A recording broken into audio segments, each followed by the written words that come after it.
É com alegria que estamos aqui rogando as bênçãos do nosso Pai Celestial para que a mensagem do seu Evangelho, que veio à Terra através do seu Filho amado Jesus, possa levar-nos a todos nós a termos a compreensão devida para caminharmos pelos caminhos que Jesus nos indica em busca da unidade com o Pai. Hoje nós vamos refletir sobre o capítulo 10, Bem-aventurados os misericordiosos.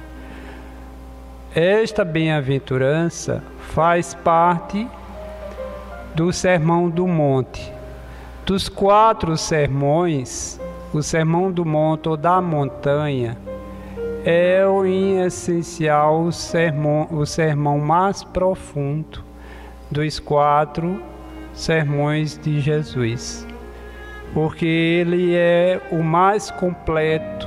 E no dizer de Mahatma Gandhi, se todos os ensinamentos de Jesus fossem perdidos e ficasse apenas o Sermão do Monte, era o suficiente para alcançarmos o reino de Deus. Então, entre as passagens evangélicas, as mais memoráveis estão as bem-aventuranças. Das 9 bem-aventuranças que o Sermão do Monte nos apresenta, 5 das bem-aventuranças foram comentadas no Evangelho à luz da doutrina espírita por Allan Kardec e pelos espíritos da codificação.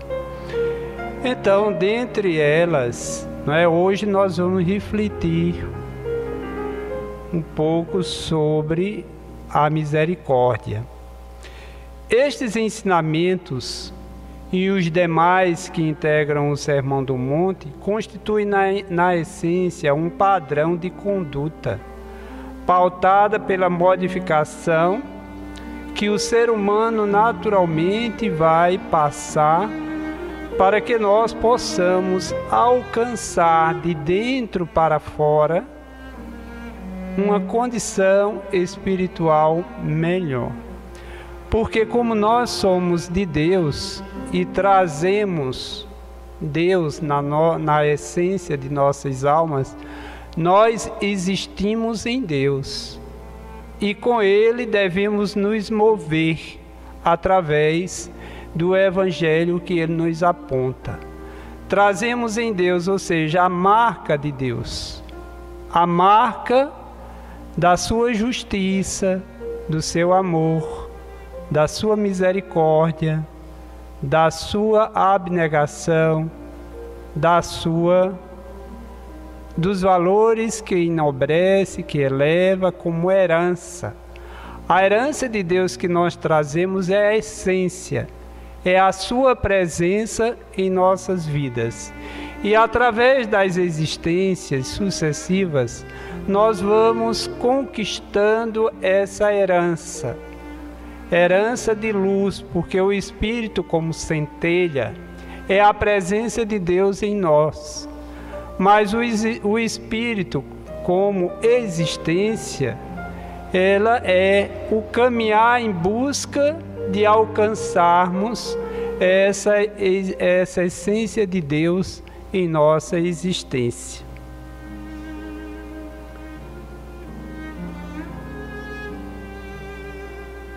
Então, as bem-aventuranças, elas são definidas, comumente são definidas, de um ponto de vista literal, como felizes, ou muito felizes, alegres, merecedores das graças divinas. Esse significado, ele traz algumas contradições quando nós passamos a observá-lo através de 2 princípios básicos que a doutrina espírita nos oferece, que é a imortalidade da alma e a reencarnação. Então, quando nós analisamos o significado das bem-aventuranças por esse princípio, nós passamos realmente a observar que ele precisa, nós precisamos ter um entendimento melhor quando nós passamos a perceber essas duas palavras, bem e aventurados. Bem é o contrário ao mal. Bem é conforme os espíritos superiores, que revelar no livro dos espíritos, o bem é tudo conforme a lei de Deus. E o mal é tudo que se afasta da lei. E aventurados, essa noção de aventurados está ligado à destinação do espírito. Ou seja, bem-aventurados significa dizer que nós, enquanto espíritos, somos destinados ao bem visto enquanto lei, o bem de plenitude. Então, quando Jesus nos fala das bem-aventuranças, ele, na realidade, está nos convidando a caminharmos no bem, para que nós possamos alcançar neste caminhar esse bem de plenitude. Porque para ele nós fomos, criados. E devemos eleger o bem como meio, porque é o bem possível, e o bem como fim, que é o bem que vai nos levar justamente à unidade com Deus. Então, por exemplo, quando Jesus nos fala das bem-aventuranças, ele oferece, na própria bem-aventuranças, existem condições para que nós possamos atendê-las e alcançarmos aquilo para o qual devemos caminhar. Em uma das bem-aventuranças, quando Jesus diz: bem-aventurados os que choram, ou os enlutados, ou os aflitos, porque serão consolados. Veja que nós, para sermos consolados, se faz necessário saber sofrer.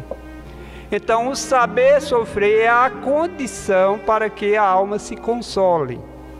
Não é sofrer na terra, todos nós sofremos. A questão é saber sofrer.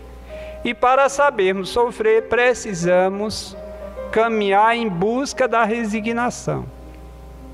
A busca da resignação é colocarmos a vontade de Deus acima dos nossos desejos, que é submetermos à lei, submetermos ao bem e procurarmos caminhar em busca desse bem maior, que a alma vai se consolando. Ou seja, é sofrermos dignamente, sem lamentações, sem queixas, sem reclamações. Porque quando alcançarmos essa condição, naturalmente nós passamos a ser bem-aventurados. Então, todas as bem-aventuranças, todos os ensinamentos de Jesus, eles vão se fundamentar, certo? Nos dois mandamentos. Então, quando, por exemplo, quando um certo mestre da lei antiga levantou-se para testá-lo, dizendo: mestre, depois de fazer o que herdarei a vida eterna? E ele lhes disse: que está escrito na lei? Como lês? Em resposta disse: amarás o Senhor teu Deus de todo o teu coração, de toda a tua alma, com toda a tua força e com toda a tua mente, e o teu próximo como a ti mesmo. Veja que aqui nós temos, nesses ensinamentos, dois mandamentos. Um é o mandamento que vai nortear o outro. Um é o primeiro mandamento, que tem como meta alcançarmos o amor de plenitude, que é conquistarmos o bem por completo, o bem na sua totalidade, o amor na sua totalidade, como diz o mandamento: amarás o Senhor teu Deus de todo o coração. com todas as forças da alma, com todo o entendimento. E o segundo mandamento é um mandamento relativo ao que cada alma pode realizar. Então, o segundo mandamento, que é uma consequência, né, da relatividade do primeiro, que é amai o teu próximo como a ti mesmo, ou seja, amai o teu próximo como amai a nós mesmos. Então, a partir daí, né, veja que nós estamos diante de um convite, de uma condição, porque para amar o próximo, temos como condição amar a nós mesmos. Que é impossível amar o próximo se nós não nos amamos. Então, todo o processo, ele se dá de ordem inversa. Através do amor a nós mesmos, amamos o próximo e por extensão, a Deus. Na condição dos espíritos superiores, diz Joana de Ângeles no livro O Amor Imbatível, amor que o processo é inverso ao nosso, né? Com relação aos espíritos superiores, em relação a Jesus, é amar a Deus por ele já ter alcançado, não é, esse amor de plenitude, o próximo e a si mesmo. Porque, por exemplo, todo momento que Jesus esteve aqui na terra, ele se dirigia sempre ao Pai. Eu estou aqui em nome de meu Pai. Eu estou aqui para dar testemunho da verdade. Aquele que escuta a verdade, se referindo sempre a Deus, né? Então, a partir justamente desse mandamento, nós vamos, né, tecer algumas reflexões sobre a bem-aventurança dos misericordiosos. Bem-aventurados os misericordiosos, porque eles receberão misericórdia. Veja que aqui a condição para nós recebermos misericórdia é sermos misericordiosos. E o ser misericordioso é uma conquista que nós vamos alcançar no transcurso do tempo, da existência ou de outras existências pós-vindouras. Mas nós vamos alcançando a misericórdia o tanto que nós conseguirmos ser misericordiosos. Porque o ser misericordioso aí é um processo que nós vamos aprender a ser misericordioso exercitando a misericórdia. É como o amor, nós só vamos aprender a amar amando, como nos é possível. Então, o amor, como diz Joana de Ângeles, devemos elegê-lo como meio, que é o amor possível, mas o amor de plenitude como o fim. Quando nós alcançarmos o amor de plenitude, nós alcançamos a vida eterna, a vida de plenitude, e não vamos precisar mais reencarnar. Então, o que significa, qual é o significado de misericórdia? Quem são os misericordiosos? De quem receberão misericórdia e qual a condição para recebermos misericórdia? Então, inicialmente, misericordioso, todo o Evangelho, todas as passagens de Jesus, ele nos convida para sermos misericordiosos. E ser misericordioso não só com o próximo, mas primeiramente conosco mesmo. Porque se nós formos um revoltado, um espírito que não acredita em nós mesmos, de baixa autoestima, magoado, ressentido, vivenciando a culpa, nós não vamos conseguir cultivar a misericórdia para com o outro. Então precisamos, primeiramente, nos acolhermos com as nossas misérias morais, que são as nossas imperfeições. Então, por que misérias morais? Essas misérias morais, elas começaram quando? não é? Então, Jesus nos fala de que a miséria moral, ela começou, não é? Quando o espírito passou a desenvolver a razão, que ele alcançou o arbítrio, e com a razão, à medida que ele foi desenvolvendo, ele foi se desconectando de Deus. Foi se desconectando, porque o reino animal é conectado a Deus pelo instinto. Pela lei do instinto. Obedece à vontade de Deus, pela lei do instinto. Mas como Deus nos deu livre arbítrio, e nos deu as faculdades para que nós pudéssemos nos conduzir, a parábola do filho pródigo nos fala justamente desse filho que pediu a herança do pai e posteriormente se distanciou e usou a herança, os recursos que o pai lhes ofereceu de forma desmedida para atender às suas paixões, às suas viciações, seu egoísmo. E esse processo de saída da casa paterna para se dirigir a um país longínquo se deu em função de uma desconexão pela rebeldia de não caminhar com o pai. Preferir estar longe do pai, né, do que estar convivendo diretamente com o pai.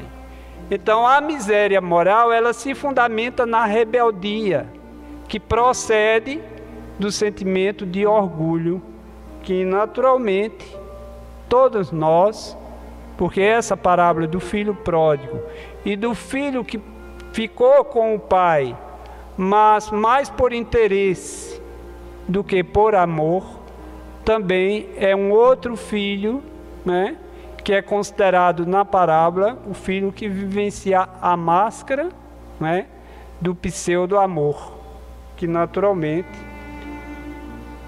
não está ali por espontaneidade, por identificação, mas justamente por interesse. E isso ele revela essa máscara quando o filho mais novo chega, quando ele cai em si, na parábola, que volta, sente saudade do pai, que volta, que é acolhido por esse pai amoroso, misericordioso, e ele se inquieta, o filho mais velho, pela presença daquele filho mais novo que voltou para casa. Então essa parábola, ela nos fala de um processo de evolução que o espírito que se dá através de etapas de ida, né, dessa desconexão entre o divino e a pessoa e o ego, certo? E depois o indivíduo, nós, como representado aí na parábola, ao nos cansarmos, nos saturarmos do mal, pela via da dor, pela via do sofrimento, desejamos ser um bem-aventurado. E nós vamos procurar retornar ao Pai, acolhendo o sofrimento como uma forma de reparar os danos que causamos a nós mesmos e ao outro, e procurando fazer essa conexão com a vida, com a essência, com o divino que está em cada um de nós. Então os misericordiosos receberão misericórdia, não da parte dos homens que estão desconectados de Deus, mas da parte de Deus, que utiliza os homens que se colocam como agentes da misericórdia, porque Deus precisa de cada um de nós como instrumento da sua misericórdia. E nós precisamos de Deus, porque sem Deus nós naturalmente não alcançaremos um estado de segurança, de confiança interior, de estruturas para a nossa existência, nós precisamos de Deus, porque sem a presença dele em nós, nós não existiríamos.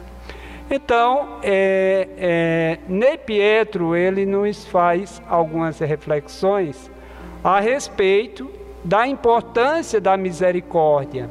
Ele diz o seguinte: o que seria de nós, impregnados de defeitos, se não recebêssemos os acréscimos da misericórdia divina? Porque nós cometemos tantos erros em vidas pregressas, como nós estamos aqui nesse planeta de provas e expiações, e o que caracteriza o planeta de provas e expiações é a predominância do mal sobre o bem.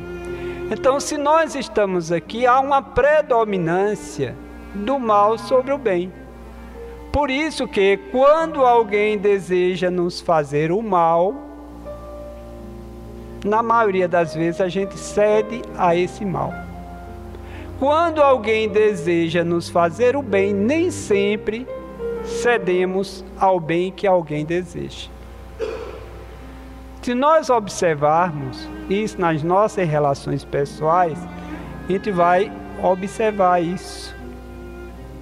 Que muitas vezes isso acontece conosco. A pessoa nos faz um bem, mas muitas vezes a gente nem registra tanto. Mas se alguém nos fazer um mal, esse registro se dá quase simultaneamente. Nós temos uma tendência de reagir muito mais às induções de fora do que agir no bem. Por que isso acontece? Porque trazemos no nosso inconsciente, nas estruturas de nossa alma, em função das heranças que nós passamos, pelas múltiplas existências que nós tivemos, as múltiplas personalidades que nós trazemos na alma, elas revelam que no passado, no nosso inconsciente, há uma predominância do mal sobre o bem. Porque nós erramos em atacado e nós estamos pagando. Nós estamos pagando em avarejo. Isso é um fato. Existe um brocado popular que diz que Deus dá o frio conforme o cobertor. O frio é a justiça, o cobertor é a misericórdia. Se nós observarmos, sempre a justiça caminha com a misericórdia, ela nunca se aparta. A pessoa, por exemplo, sofre danos, acidentes, recebe um tiro, mas vai no hospital, é acolhido por um médico, por enfermeiras. Isso é a misericórdia de Deus agindo. A misericórdia de Deus age através da farmacologia, da ciência médica. A misericórdia de Deus age através daqueles com os quais caminhamos. É muito bom nós nos colocarmos como instrumento da misericórdia, porque nós também precisamos da misericórdia de Deus através daqueles que se sentem tocados pelo amor de Deus. E quando, por exemplo, nessa passagem, quando Jesus diz: bem-aventurados os misericordiosos, porque obterão misericórdia, nós vamos obter a misericórdia de Deus através daqueles que se colocam como instrumento da misericórdia, ou do plano físico ou espiritual. Porque os espíritos são os agentes da misericórdia de Deus, que constantemente estão para atender à bondade e o amor de Deus. Como o nosso eu divino busca como agente o ego. O ego é o agente do divino que está em nós. Mas se esse ego estiver adoecido pelo orgulho, e esse orgulho tiver domínio sobre ele, o domínio sobre ele, ele não consegue ser um instrumento da misericórdia de Deus, porque ele está sobre o domínio do orgulho. Mas no momento que o eu sente essa saudade, essa vontade de caminhar com o Pai, e procura ter um domínio sobre o orgulho, nós passamos já a nos colocarmos como instrumento da misericórdia de Deus. A misericórdia de Deus é para todos, porque Deus ama os bons, os maus, os que sofrem, os que fazem sofrer.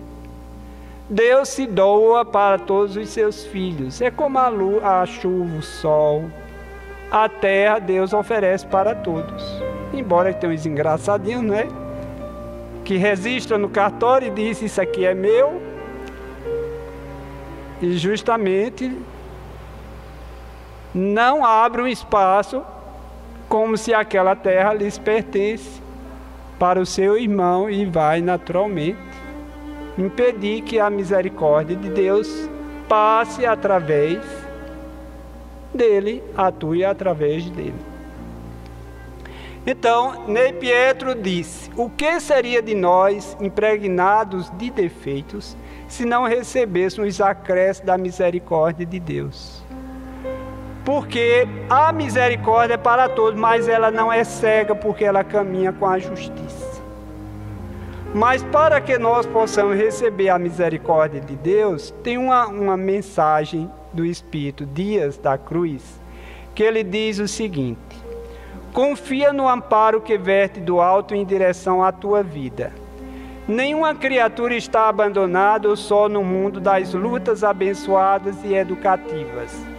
Todos se encontram sustentados por mãos amigas e amorosas que os revigoram e protegem, inspiram e socorrem. Não creia que a culpa e os equívocos do caminho te façam menos dignos perante o amor do Pai. Não estás amparado porque mereças, mas porque a fraternidade é lei universal e todo filho de Deus é digno de investimento e estímulos, socorro, aconchego, independente da forma como se posicione perante a si mesmo e o próximo. Veja que nós recebemos a misericórdia de Deus através daqueles que se colocam como instrumento, que seja o Espírito ou esteja na vida física. Não é porque merecemos, é porque faz parte da lei que convida a todos a amar a todos. Isso é a lei, certo? Por isso que Jesus veio ampliar o mandamento: amarás o teu próximo como a ti mesmo, para amar os vossos inimigos. Porque na lei antiga o próximo era considerado só a família e os amigos. Os inimigos eram para ser perseguidos, maltratados. Mas Jesus, ele acrescentou, ampliou o próximo para todos, porque inimigo significa aquele que se opõe. Então, próximo, com relação ao Evangelho, é todos os que fazem parte do planeta Terra. Muitas vezes a pessoa sabe através da mídia e pode orar por alguém que está sofrendo na África. Ele é nosso próximo. Não é só aqueles que caminham diuturnamente conosco, mas todos os que fazem parte desse planeta devem ser considerados próximos. Então veja aqui, diz: não creias que a culpa e os equívocos do caminho te façam menos dignos perante o amor do Pai. Ou seja, nós precisamos aqui, em função dos nossos erros, débitos que nós trazemos na alma, acolhermos a nós mesmos. Sermos misericordiosos para conosco. Entendermos que nós merecemos a misericórdia de Deus, porque é uma lei universal. Então nós não devemos nos paralisar diante da culpa, do remorso, e sim procurarmos, a exemplo de Saulo, levantar e se colocar a serviço do bem. E procurar justamente superar esse passado sombrio de desconexão com o Pai, e procurarmos nos conectarmos à natureza divina. Então, como a misericórdia de Deus se dá, vamos citar alguns exemplos para a gente entender isso. Jesus curou a muitos, mas nem todos permaneceram curados, por falta de auto-misericórdia e de misericórdia ao próximo. Muitos foram curados por Jesus, mas não perseveraram na misericórdia, voltaram a ter a mesma vida de antes, então voltaram a adoecer. Por isso que Jesus sempre se referia àqueles que eram curados, ele perguntava se aqueles que estavam ali, se de fato tinham fé. Então muitos respondiam, ele disse: tua fé te curou, vai, não voltes a errar, para não aconteceres algo pior. Ou seja, Jesus estava convidando justamente para que eles continuassem caminhando na misericórdia, numa fé operosa no bem, para que eles pudessem permanecer curados por mais alguns dias, porque a cura do corpo, ela é uma cura transitória, porque como o corpo morre, ninguém morre saudável. Nós vamos um dia, deixar o corpo físico, e todo corpo físico só morre, porque ele não oferece mais as condições necessárias para o espírito. Mas Amélia Rodrigues afirma que todos aqueles que perseveraram na misericórdia alcançaram a cura definitiva de suas almas. E em particular ela se refere aos apóstolos, aos discípulos, que continuaram levando a mensagem do Evangelho a outros corações, acolhendo, amparando, perdoando. Esses alcançaram justamente a misericórdia. Então, nessa mensagem do Espírito Dias da Cruz, ele diz: naturalmente o que fazes atrai aquilo que contigo te sintoniza. Ou seja, a condição para que nós possamos acolher a misericórdia de Deus e permanecer com os efeitos da misericórdia de Deus em nossas vidas é justamente nos mantermos em sintonia com as esferas mais altas, sintonia com o Pai, com a vontade de Deus, a sintonia com as mentes que agem na misericórdia, para que nós possamos acolher a misericórdia daqueles. Porque essa sintonia é que leva-nos a estarmos abertos para acolher a vontade de Deus. Porque até nas preces nós precisamos entender que a prece, Deus nos ama a todos, é misericórdia, mas nós precisamos nos colocar em sintonia. Vamos exemplificar. Por exemplo, uma estação X. Para que nós possamos entrar em comunicação com essa estação, os radinhos devem estar em sintonia com essa faixa. Então, se alguém, por exemplo, não consegue uma sintonia, ou é porque a estação está parada, está inativa, certo? Ou é porque ele não fez sintonia. Mas como Deus está sempre ativo, se nós não acolhermos a misericórdia de Deus, é porque nos falta essa sintonia. Então, nas nossas preces, nós devemos pedir mais ao Deus interior, a nós mesmos, para que nós possamos abrir o nosso coração para acolher. Devemos pedir a Deus que sejamos auto-misericordiosos para conosco, que saiamos das culpas, dos remorsos, nas mágoas, que saiamos justamente da descrença, para que nós possamos estar abertos para acolher a misericórdia de Deus. Porque se nós colocarmos os prazeres do mundo material acima dos prazeres da vida do Espírito, nós perdemos essa conexão com Deus. Se nós nos comprazemos na mágoa, no ressentimento, porque nós somos muito apegados ao mal, muitas vezes sem nem saber, mas nós somos mais apegados ao mal do que ao bem. O mal só existe na nossa alma, só tem o império que tem porque nós somos apegados a ele, ao orgulho, à avareza.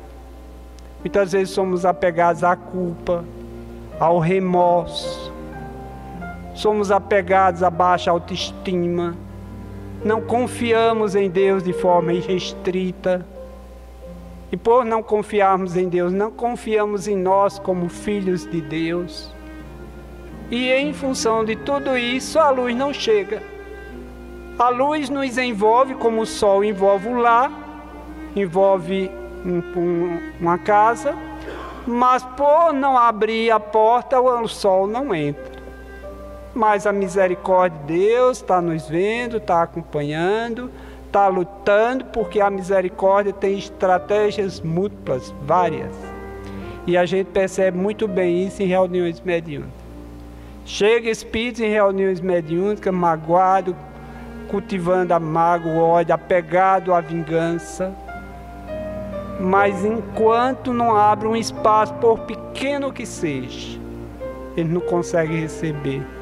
Quando abre um espaço, por pequeno que seja, começa a receber a luz. E muitas vezes a espiritualidade apresenta outros espíritos que têm ligação com eles para ver se eles conseguem abrir um espaço em si mesmos, para Deus atuar na vida deles. Nas obras de Manuel Filomeno de Miranda, às vezes é espírito em uma condição espiritual superior, que está ali e não consegue. Aí eles vão em busca de um espírito que foi um ente querido, que faz parte da família espiritual, ou uma paixão do passado, certo? Para ver se aproxima e o indivíduo sente saudade, recobra aquela memória e deseja abandonar aquela vingança para caminhar com aquela pessoa, caminhar com aquele ser. A misericórdia de Deus tem meios, estratégias as mais variadas. Porque nós poderíamos perguntar, mas se Deus nos ama tanto, por que existe tanto espírito nas regiões umbralinas, tanto espírito nas regiões trevosas? Falta de abertura para a vida, se comprazem no mal e não abre as suas mentes. Muitas vezes passa tanto tempo no mal que já acha que o bem não existe, né?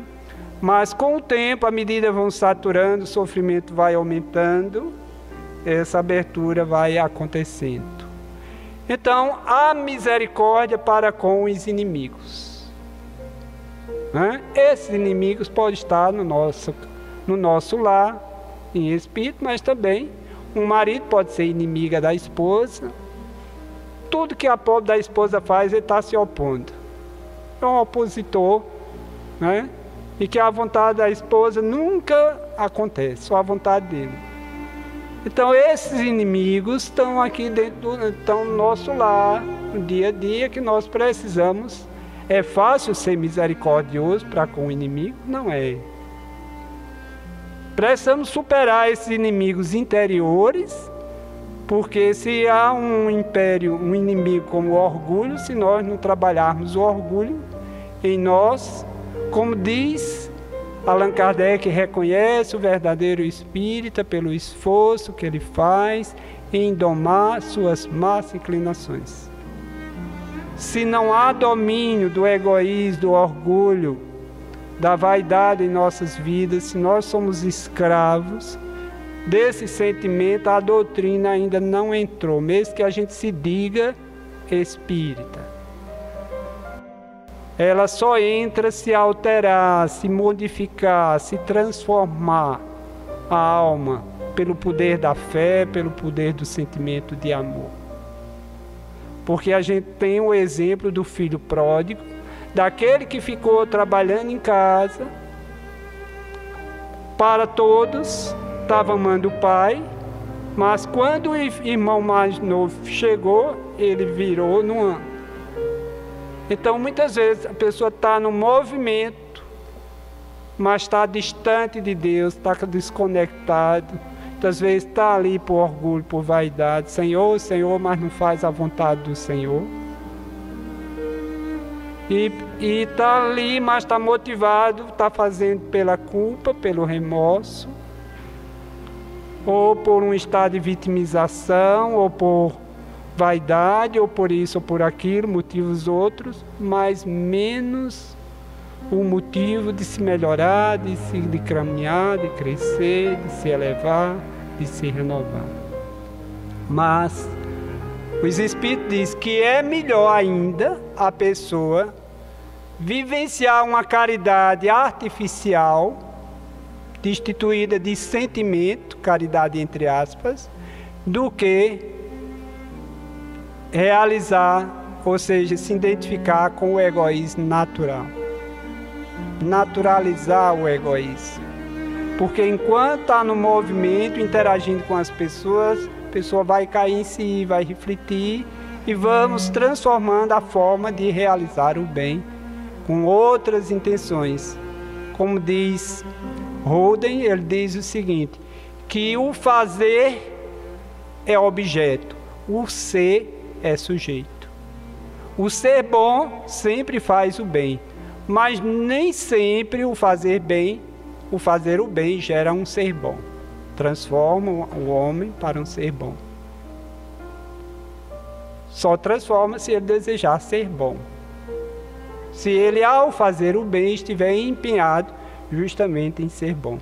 Então, a misericórdia com os inimigos. Então, nos convida Jesus. Ele diz, ouviste que foi dito, amarás o teu próximo e odiarás o teu inimigo. Ele está se referindo à velha aliança. Ele diz, eu, porém, vos digo, amai os vossos inimigos, bendizei os que vos maldizem, fazei o bem aos que vos odeiam, e orai pelos que vos maltratam e vos perseguem. Porque faz que o seu sol se levante sobre maus e bons, e a chuva desça sobre justos e injustos. Então veja que é um convite à misericórdia, a acolher aquele que justamente perdeu o endereço de si mesmo. Devemos entender que por trás de uma pessoa que fere, há uma pessoa ferida. Quando nós passamos a entender isso, fica mais fácil da compaixão aparecer, da misericórdia aparecer. Diz Amélia Rodrigues, a antiga recomendação de amar apenas a quem ama tinha um caráter doentio de retribuição, de pagamento, o que não se submete ao sentimento afetuoso, porque odiar o inimigo se ele perdeu o endereço de si mesmo, sendo necessitado, alguém que está enfermo da alma. Ou seja, por que odiar o inimigo se ele já está enfermo? Quando se odeia a quem odeia, ambos encontram-se no abismo do desequilíbrio emocional, nutrindo-se dos miasmas mentais que produzem em tormentosa conjuntura internas. Então, se o indivíduo, se nós percebemos o mal do outro, porque Deus não deu poder a ninguém de fazer mal ao outro. Nós só conseguimos fazer mal ao outro se ele permitir. Se ele esquecer da misericórdia, de ser misericordioso, o mal daquele que deseja acontece. Mas se ele continuar sempre cultivando a automisericórdia, a misericórdia pelo outro, ele não conseguirá o seu desejo. Por isso que a doutrina espírita nos responsabiliza, ou seja, a doutrina espírita não. As leis de Deus nos responsabilizam, porque quando Deus nos criou com livre-arbítrio, Ele nos criou com responsabilidade. Nós somos responsáveis pela nossa vida. Lógico que, como diz o Emmanuel, há em nós um fundo vicioso, em função das existências pregressas, a gente nasceu vulnerável ao mal. Então, o mal do outro nos faz mal porque estamos invigilantes. Só acontece em função da invigilância porque deixamos de cultivar a misericórdia. O perdão das ofensas é uma misericórdia atrasada, porque a gente só se ofende com o mal de alguém porque atrasamos na misericórdia. Mas depois que se ofendeu, aí a misericórdia do perdão para estancar aquele mal, para não continuarmos alimentando a mágoa, o ódio, a raiva.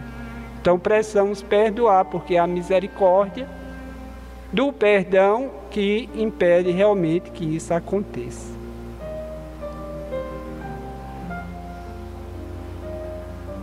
Então, como diz Amélia Rodrigues, amar o inimigo é fazer-lhes todo o bem que se pode. Muitas vezes a gente precisa caminhar no alto amor, na alta misericórdia, no alto perdão, para termos condições lá na frente de amar o opositor. Porque vai depender do tipo de opositor. Se foi um opositor que tirou a vida de um seu ente querido, você vai precisar de mais amor a si mesmo para alcançar essa condição, ou de amor ao próximo, que não seja aquele opositor, para alcançar. Precisa melhorar o score do sentimento de alto amor, ou de amor ao próximo, que não seja aquele opositor, aquele inimigo, para alcançarmos a condição de chegarmos a amá-lo. Então, aí diz Amélia Rodrigues, um novo roteiro para o equilíbrio, o seguro meio para a questão da felicidade pessoal é alcançarmos essa condição de amar os nossos inimigos. Então, para que nós possamos desenvolver, alcançar a misericórdia, nós precisamos doar sem esperar a contrapartida ou retorno, que é o que o Evangelho nos convida. Estarmos empenhados em colocar a vida acima das perdas, a vida, o amor a nós mesmos acima das caras feias, para a gente não se melindrar com qualquer coisa, porque o melindre significa que a gente está se amando pouco. O julgamento ao outro significa que o nosso amor está baixo. A nossa sintonia, a desconexão com Deus está muito superficial. Ser misericordioso consigo para alcançarmos a misericórdia com o próximo. Sintonia, comunhão com Deus, através da prece. Nenhuma prece sem sintonia, com Deus, com misericórdia, fica sem resposta. Perdão a si e ao próximo, caminhar, como diz Alberto Almeida, devemos caminhar no perdão, porque perdoar quem tirou um celular é fácil, mas perdoar quem roubou um carro já é mais difícil, principalmente se o indivíduo fez muitas reservas ao longo de 10 anos para comprar um carro. Aí é que é difícil, mas se alguém doou, fica mais fácil, né?